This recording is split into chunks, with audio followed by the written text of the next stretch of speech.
नमस्कार साथियों, आज हम बात करेंगे हनुमान जी का अद्भुत जीवन चरित्र के बारे में। तो चलिए शुरू करते हैं। जब जब इस धरती पर अधर्म बढ़ा तब भगवान ने जन्म लेकर धर्म की स्थापना की।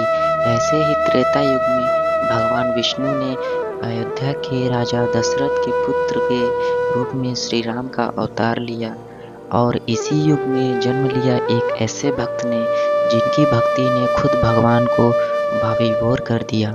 वो भक्त थे हनुमान जी, श्री राम के परम प्रेमी सेवक और भक्तों में श्रेष्ठ। हनुमान जी का जन्म अंजनी माता और केसरी के घर हुआ। पवन देव उनके पिता समान थे, इसलिए उन्हें पवन पुत्र भी कहा जाता है। कहा जाता है कि वे शिवा जी के अंश से उत्पन्न हुए ताकि श्री राम की सहायता करके धर्म की स्थापना में सहयोग दे सके।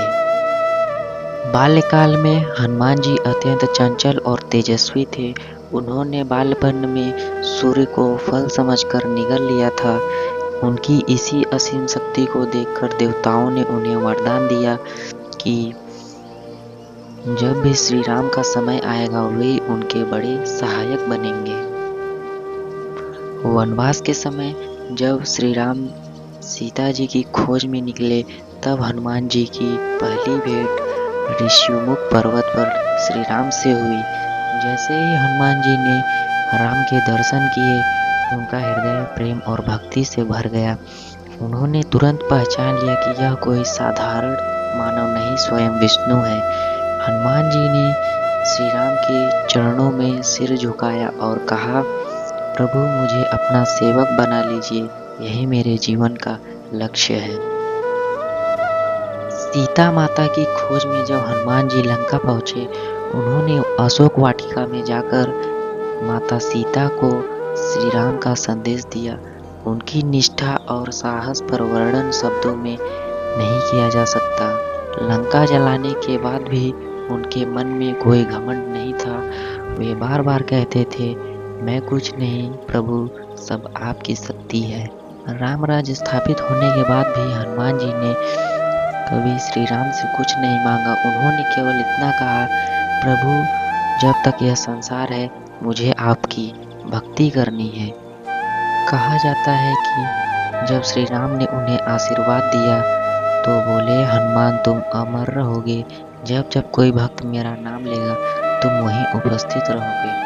और इसी कारण हनुमान जी आज भी जीवित माने जाते हैं। जहाँ भी राम कथा होती है वहाँ हनुमान जी अवश्य उपस्थित रहते हैं। हनुमान जी सिखाते हैं कि सच्ची भक्ति में अहंकार नहीं होता। भक्ति वही जो सेवा में झुके, विनम्रता में जिए और प्रेम में डूब जाए। उनकी भक्ति का सार है, राम का नाम ही जीवन है, सेवा ही धर्म है और भक्ति ही शक्ति है। आज भी कोई राम नाम का स्मरण करता है, जब कोई मन से कहता है जय श्री राम, तो कहीं न कहीं हनुमान जी उसी क्षण उपस्थित हो जाते हैं। क्योंकि वे केवल एक देवता नहीं, वे भक्ति का सजीव रूप है, सेवा का प्रतीक है और राम नाम की अनंत ज्योति है। तो आइए हम भी हनुमान जी की तरह निस्वार्थ होकर राम भक्ति करें, क्योंकि राम में जो खो गया वही सच्चे अर्थों में मिल गया।